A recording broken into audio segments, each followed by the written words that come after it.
Welcome back to Cody in the Cinema. Today I'm going to go through a collection update of some good ones I got in, not the artsiest I've ever gotten. And I don't know a lot about this stack, but my hope is that I'll also be getting another fresh stack on a road trip. I'm getting ready to go on a road trip through Iowa, Colorado, some different places. So maybe I'll see some good thrift finds there, but to start off with what I have picked up lately, I got a copy of 300, which I have seen a few times.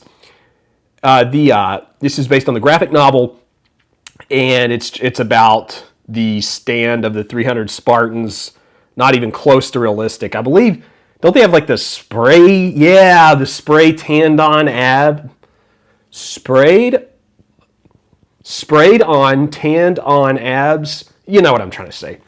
This is a lot. This movie is so violent, and it has such good fighting in it. I could not pick up. I saw this on an auction. I had to get it. I picked up the wrong copy of this on accident, but once it was in my cart for the price I got it at, I couldn't. You know how sometimes you really shouldn't continue through with a purchase, but you have a curiosity and you can't get away from something like Arthur.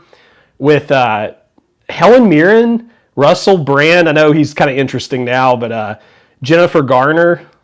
This has Greta Gerwig in it. Come on, how bad can it be? I'm guessing that I will watch this 20 minutes through and stop watching it, but maybe it'll surprise me. I don't know. A movie that I was bigger on than a lot of people, Avatar. Isn't this just Ferngully? Isn't that what someone said? This is Ferngully, but with different kinds of special effects and creatures. Listen, I really like this. When I saw this in theaters, I had a great time with the 3D and so forth many years ago. I know it doesn't have the best story or whatever, but I'm looking forward to it again, giving it another shot. I really did like the use of the colored blue in here, so we'll see if that one's any good. I don't know. Don't have a whole lot of hope for those three again, but I am excited for this film I have not seen with Keira Knightley, Mark Ruffalo, Haley Steinfeld, and, oh, that's unfortunate, James Corden. But it does have Catherine Keener in it. Begin Again is what it's called. College sweethearts, songwriting partners, it says. They go to New York City. Dave lands a deal with a major record label, and it affects the couple. Huh. Should be good. I know I've heard a little bit about this, but it was in an auction and I had to pick it up. According to Peter Travers of the Rolling Stone, it's both funny and romantic. Kind of an awful cover poster there, but my hopes on this one are medium. I haven't seen this one. I've seen two of the others that I've pointed out to you, but this is a movie I've seen. I'm looking forward to seeing it again. And I think the one I'm about to show you is a good bit underrated, both as a kind of a comedy drama. Blind Spotting. Daveed Diggs, who you may recognize as, what is it? I think he did like Lafayette and Thomas Jefferson in the Hamilton musical. He's on probation and he gets into some trouble, some of which is not his fault. And this was a really funny movie that also had a good kind of serious tilt at the end. But I really enjoyed this the first time I was watching it. I felt very invested in the characters. Like I said, really funny, really entertaining watch, and I'll look forward to seeing Blind Spotting again. I did just, for the first time, and I've seen many Spielberg movies, but for the first time, I just finished last night Close Encounters of the Third Kind. I ordered this. And I ordered this off of Walmart because my partner and I were getting ready to go back to the Devil's Tower as part of the road trip I mentioned before. And the first time we went, we had no idea that this film had such a big role.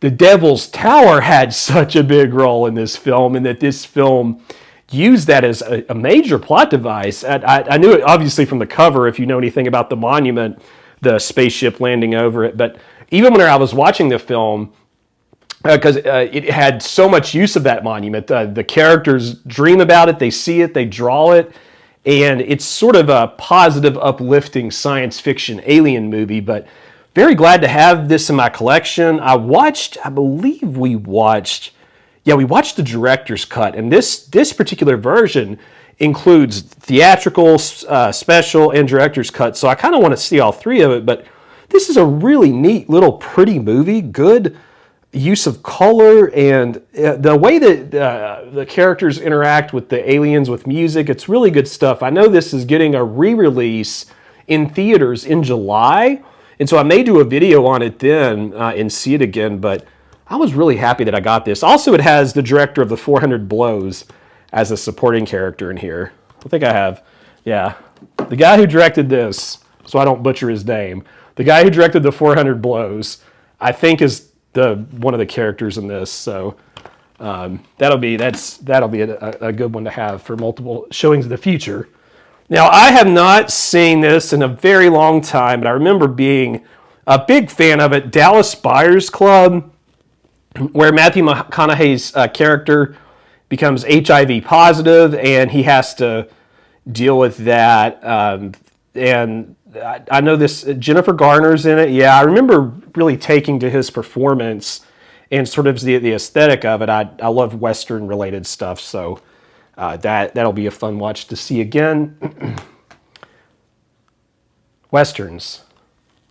One of the more engaging recent Westerns, Django Unchained. I was able to get a cheap copy of that. This is a good vengeance story. Christopher Waltz is in it. He has a good character. Leonardo DiCaprio is an absolutely crazy proprietor of what's called Candyland, a slave house. And of course, our lead here, Jamie Foxx, has to go on a vengeance spree based on some things related to slavery, but it's a really entertaining Quentin Tarantino movie if you've never seen it. Pretty good Western. I have not seen it. I knew nothing at all about The French Dispatch other than that it has a cast I like and a director I like. So, yeah, the usual Wes Anderson cast is in here. Benicio del Toro's in it, Frances McDormand, some of the others, Bill Murray, different people are in this, but I'm a big fan of Grand Budapest Hotel, which I have a Criterion version of, but this was like a very cheap copy that I felt like I might as well see for the price I paid for it. I hadn't necessarily thought I would watch this one, but look forward to giving that one a try. Like I said, I have no idea what it's even about, but director, actors I like.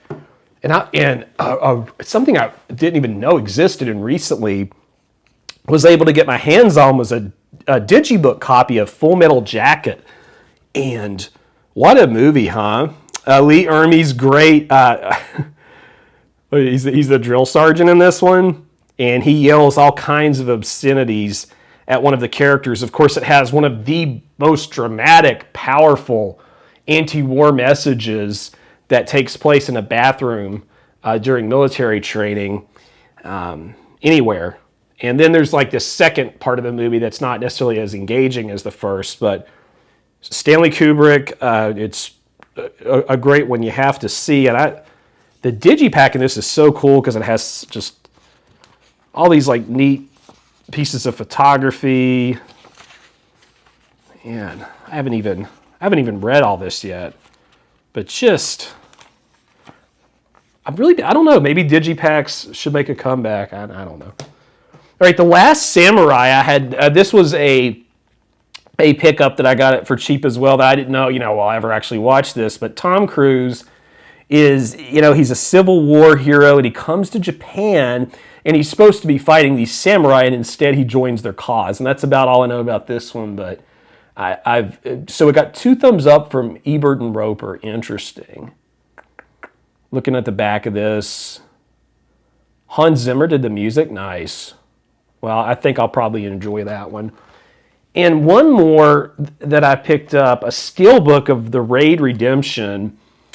I know this is a famous fighting movie that I've seen scenes from on YouTube, so looking forward to that one as well. But great looking steelbook too, very to the point. But like I said, I'm hoping that I'll be able to have a good thrift haul over our summer vacation and road trip, and I'll try to make some videos related to things we see on the way that relate to movies. I have a few ideas right up here ready, so look forward content for that. But those are some of the movies that I just got in. If you're a fan of any of those, or you think, Cody, why did you buy that? Let me know in the comments below, and we'll see you next time on Cody in the Cinema.